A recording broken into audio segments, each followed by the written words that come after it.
Notre invité du jour, c'est Jean-François Faure, président fondateur de aucoffre.com, une plateforme d'achat et de vente d'or et de matières précieuses. Bonjour. Jean-François. Vous êtes à l'origine du sondage Les femmes et l'or, réalisé en novembre 2007 par Opinionway. Pourquoi avoir fait réaliser ce sondage et quels enseignements en avez-vous tirés?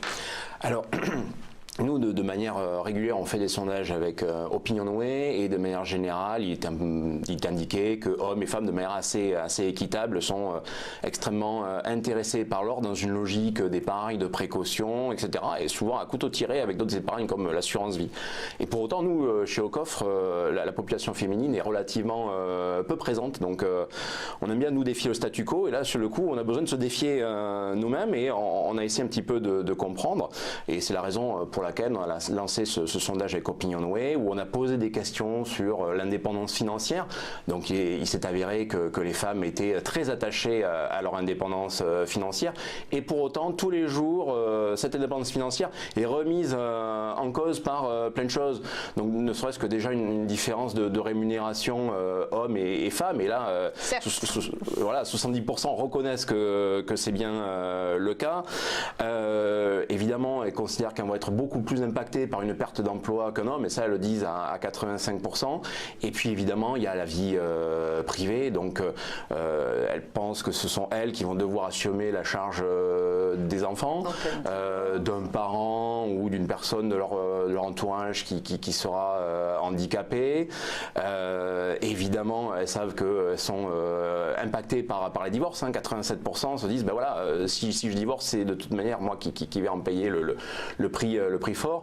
Et donc voilà, comparé à des hommes de leur entourage, à 72%, elles considèrent qu'elles sont beaucoup plus potentiellement dans une précarité financière en cas de coup dur. Voilà, c'est la raison pour laquelle après elles considèrent qu'une crise financière va pouvoir malheureusement les impacter.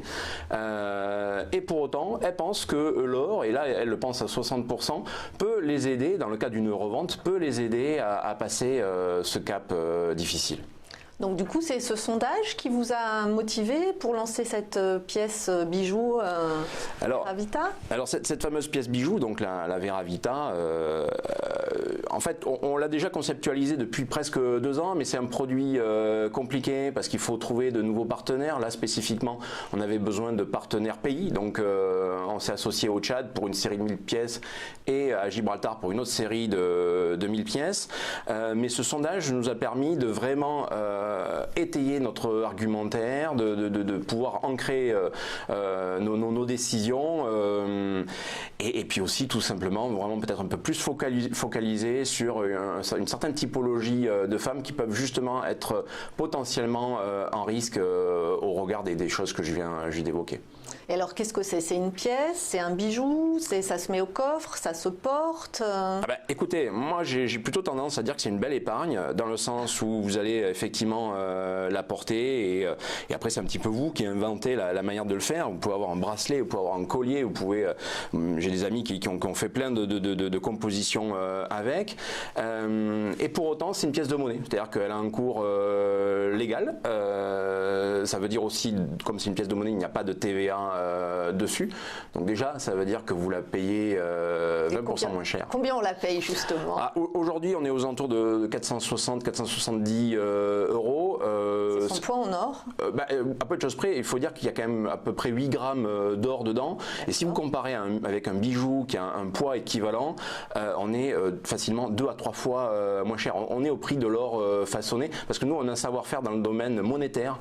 On est ce qu'on appelle une monnaie privée. Donc c'est pas nécessairement les mêmes leviers qu'un professionnel de la bijouterie. D'accord.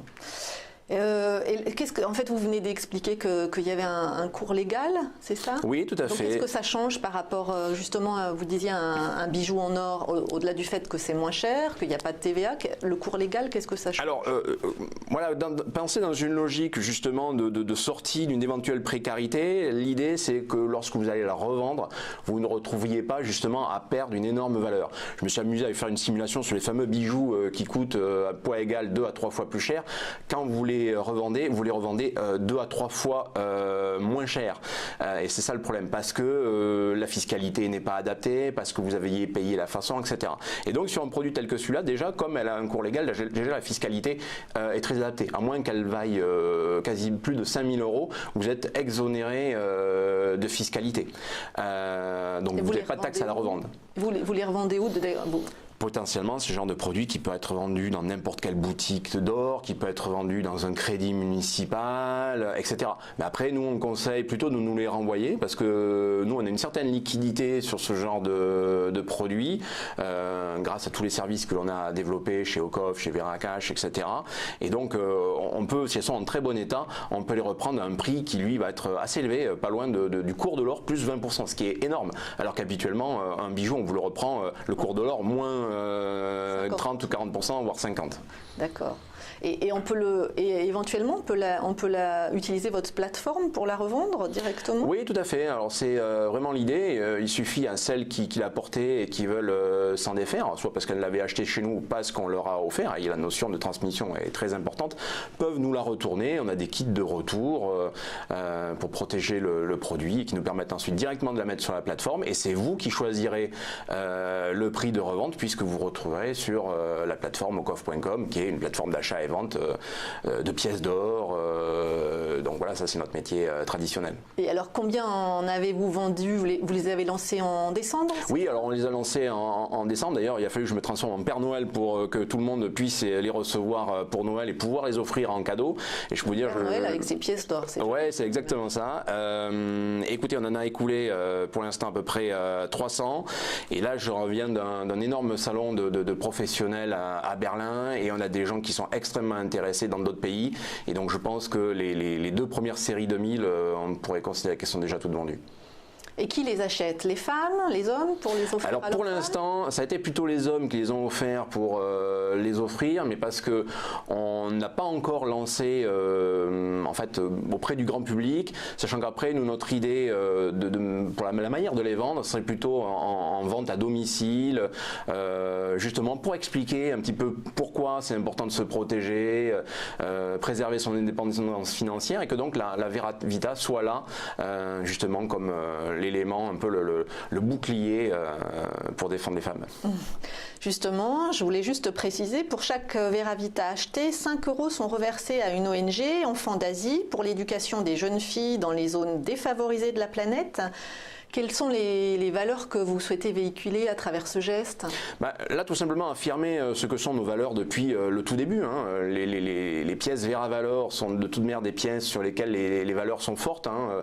Déjà de l'or qui soit équitable, justement ne pas travailler avec des enfants ou des choses qui malheureusement se voient beaucoup. C'est quoi l'or équitable? L'or équitable, c'est que déjà il soit extrait dans des méthodes qui soient extrêmement respectueuses de l'environnement et des personnes et idéalement qui ne soient pas extrait du tout. Et donc aujourd'hui, on est sur de l'or qui est à plus de 80% recyclé. Donc même son bilan carbone est exceptionnel. Hein. L'équivalent de 200 grammes d'or recyclé, ça émet même pas 20 grammes de CO2.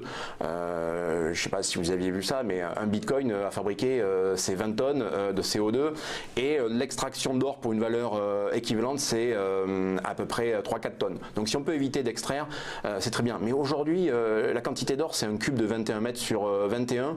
On a tout ce qu'il faut pour l'utiliser sans nécessairement aller en chercher en permanence dans la terre. Et alors, pensez-vous avoir épuisé le potentiel du marché féminin avec la Vera Vita ou avez-vous d'autres produits en soute? Là, de toute manière, il faut se dire que ce genre d'approche, à notre niveau, ce n'est que le début. Il faut rester humble. Après, on a, nous, pas mal de choses en rayon. Et aujourd'hui, avoir ce genre de bijoux au sein de tout le système qu'on a développé, c'est peut-être basiquement aussi pouvoir le rendre liquide avec quelque chose que tout le monde voit et connaît, par exemple une Mastercard dont on avait déjà parlé, qui s'appelle la Veracart et qui vous permet de transformer votre or quasiment en une monnaie d'échange que vous pouvez utiliser avec des gens à qui vous devez quelque chose ou pour offrir ou bien tout simplement pour revenir en euros et payer quoi que ce soit. Donc voilà, aujourd'hui on est peut-être sur un produit qui est un peu dédramatisé où on retransforme le bijou en monnaie d'échange, un peu comme on l'a dans certains pays, sauf qu'aujourd'hui on ne va pas sortir son collier et payer avec une consommation où... tient beaucoup trop à son collier. Mais exactement, donc si limite on peut faire comme par exemple dans le cas du crédit municipal, vous amenez peut-être votre collier parce que vous avez un vrai besoin, un vrai souci, et ça peut arriver à n'importe qui, et pour autant vous revenez le chercher 6 mois après en ayant payé quelques intérêts sur l'argent que l'on vous avait remis. Et donc peut-être nous aussi on a vocation peut-être à travailler avec des gens comme ça parce qu'ils partagent nos valeurs. On sait en bout de course que par exemple un crédit municipal, ses bénéfices vont aux centres communaux d'action sociale. Donc ça c'est justement encore quelque chose que nous on partage pleinement, qui sont dans nos valeurs et les actions. Moi je considère que les vraies valeurs ne sont pas financières, et une richesse n'a de sens que si elle est partagée. Parfait, c'est une jolie conclusion. Merci beaucoup Jean-François Faure, président fondateur de Ocoffre.com, d'avoir répondu à nos questions.